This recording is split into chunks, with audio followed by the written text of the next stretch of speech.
नमस्कार शेतकरी मित्रांनो, आपल्या YouTube चॅनलवर तुमचे स्वागत आहे। आज आपण महाराष्ट्र शासनाची अतिशय महत्त्वाची योजना पाहणार आहोत। नानाजी देशमुख कृषी संजीवनी योजना। ही योजना विशेषतः दुष्काळ भागामध्ये शेतकऱ्यांसाठी सुरू करण्यात आली आहे।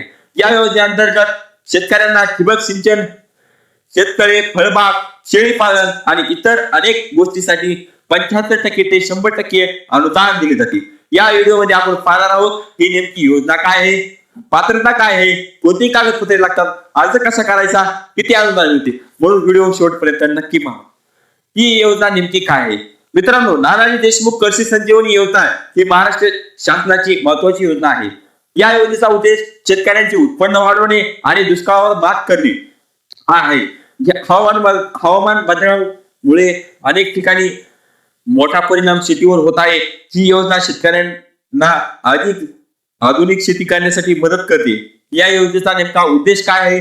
या योजनेअंतर्गत शेतकऱ्यांचे उत्पन्न वाढवणे, पाण्याचे योग्य वापर करणे, आधुनिक शेतीला प्रोत्साहन करणे, दुष्काळावर उपाय करणे, शेतकऱ्यांचे जीवनमान सुधारणे। यामध्ये नेमकी पात्रता काय आहे? या योजनेसाठी तुम्ही अर्जदार हा महाराष्ट्राचा रहिवासी असणे आवश्यक आहे। अर्जदार शेतकरी असावा, अर्जदाराकडे शेतजमीन असावी, 7/12 उतारा असणे आवश्यक आहे, आधार कार्ड असणे आवश्यक आहे।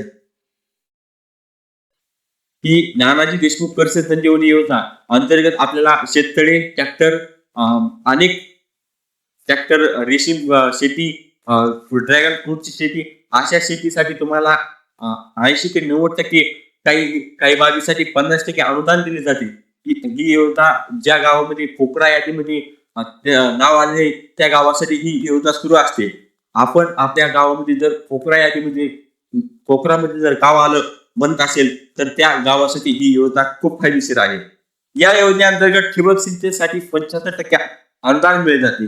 शेतकऱ्यासाठी त्या ताडपत्रीसाठी 100% अनुदान मिळले जाते। फळबागसाठी 75% अनुदान मिळले जाते। शेळी पालनासाठी 75% अनुदान देते। पॉली हाऊस साठी काही ठिकाणी 50%, काही ठिकाणी 75% अनुदान दिले जाते। यासाठी तुम्हाला 7/12 आधार कार्ड, ऑटो उतारा हे सर्व डॉक्युमेंट असणे आवश्यक आहे। नेमका याचा अर्ज कसा करायचा? अर्ज करण्यासाठी तुम्हाला त्याची नानाजी कृषी संजीवनी योजनेची एक ऑफिशियल वेबसाईट आहे। त्यामध्ये जाऊन तुम्ही वेबसाईटला भेट द्या, रजिस्ट्रेशन करा, अर्ज फॉर्म भरा, कागदपत्रे अपलोड करा आणि सबमिट करा। आणि तुम्ही जर ऑफलाईन अर्ज करू शकता, तुम्ही आपल्या गावातील ग्रामपंचायत मध्ये जाऊन अर्ज करू शकता, कृषी कार्यालयामध्ये जाऊन अर्ज करू शकता किंवा सीएससी सेंटर मध्ये जाऊन तुम्ही अर्ज करू शकता। यामध्ये अर्ज मंजूर झाल्यानंतर अनुदान थेट बँक खात्यामध्ये जमा होते। मित्रांनो, नानाजी देशमुख कृषी संजीवनी योजना ही शेतकऱ्यांसाठी खूप महत्त्वाची योजना आहे। तुम्ही या योजनेचा लाभ नक्की घ्या।